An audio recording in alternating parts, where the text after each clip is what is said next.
បន្ទាប់ពីការធ្វើសមាធិអំបញ្ញមកធ្វើឲ្យខ្ញុំមានអារម្មណ៍ថាខ្ញុំដូចជាបោះបង់ចោលម្នាក់នេះបោះបង់ចោលម្នាក់មួយរយៈពីមុនណាខ្ញុំធ្លាប់ស្ដាប់បេះដូងម្នាក់នេះប្រាប់ខ្ញុំពីផ្លូវដែលខ្ញុំត្រូវធ្វើប៉ុន្តែមួយរយៈក្រោយនេះខ្ញុំមានអារម្មណ៍ថាដូចមិនអញ្ចឹងខ្ញុំអត់ស្ដាប់គាត់ខ្ញុំធ្វើអ្វីដែលមើលពិភពលោកខាងក្រៅគេឃើញអីវាបញ្ចូលមកខ្ញុំដឹងថាខ្ញុំទៅមើលទូរស័ព្ទឬក៏ខ្ញុំជួបណាគេនិយាយប្រាប់ខ្ញុំថាគេដូចជាអត់ស្ដាប់វាមិនអញ្ចឹងទេខ្ញុំអត់ដូចអត់ស្រឡាញ់វាមិនអញ្ចឹងខ្ញុំទៅបោះបង់វាចោលមិនអញ្ចឹងទេឥឡូវពេលខ្ញុំសមាធិខ្ញុំក៏ចាប់ដើមថាអូ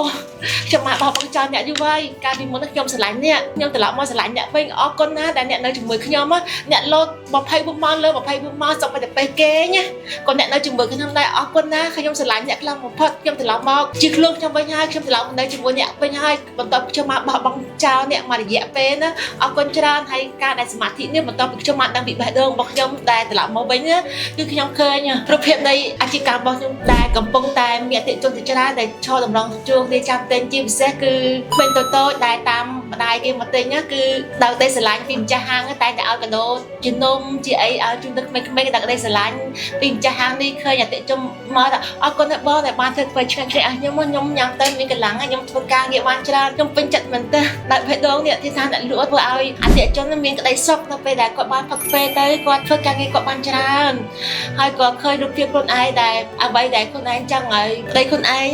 មកគ្រប់គ្រងខ្លួនឯងពីព្រោះគាត់ថាពីមុនណាប្តីខ្ញុំអត់ចូលចិត្តទេថាខ្ញុំមកយើងគ្រូជោគជ័យជួបអីណាគេបោកហើយកុំតែរៀនអត់ល្អទេមួយរយៈនេះខ្ញុំមិនគួរឲ្យជឿសោះតែប្តីខ្ញុំលួចឡាយផេកបោះខូចលួចមើលផេកខូចឡាយ notification ណាមើលថាគាត់កំពុងតែមើលខ្ញុំមិនស្មានថាអ្វីដែលខ្ញុំចង់ឲ្យប្តីខ្ញុំគ្រប់គ្រងខ្ញុំបែរជាប្តីខ្ញុំគ្រប់គ្រងខ្ញុំតាមចិត្តខ្ញុំត្រូវការខ្ញុំតែពេលខ្លះខ្ញុំតែសម័យថាតែខ្ញុំជួយការងារផ្ទះមកពីធ្វើការវិញគាត់ជួយការងារផ្ទះគាត់ជួយលក់ខ្ញុំគាត់លួចមើលពេលដែលឡាយគឺគាត់ចុចមើលអ្វីដែលខ្ញុំប្រាថ្នាចង់បានវាដូចជាក្តីសុបិនរបស់ខ្ញុំដូចជាអ្វីដែលខ្ញុំគិតចឹងគឺប្តីខ្ញុំ support ខ្ញុំជានិច្ចហើយនឹង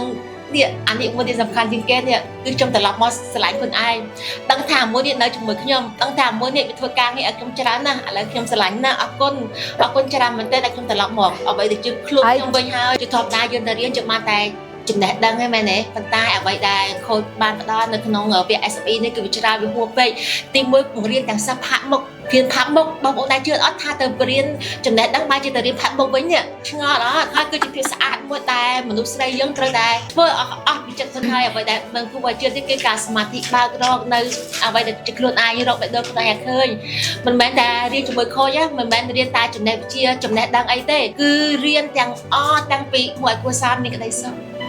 ធ្វើឲ្យប្តីគ្រប់គ្រងខ្លួនឯងទៀតគឺឃើញរូបភាពអស់ហើយឃើញរូបភាពនៅខ្លួនឯងទទួលបានជោគជ័យអរគុណច្រើនចំពោះការមើលនៅคลิปនេះ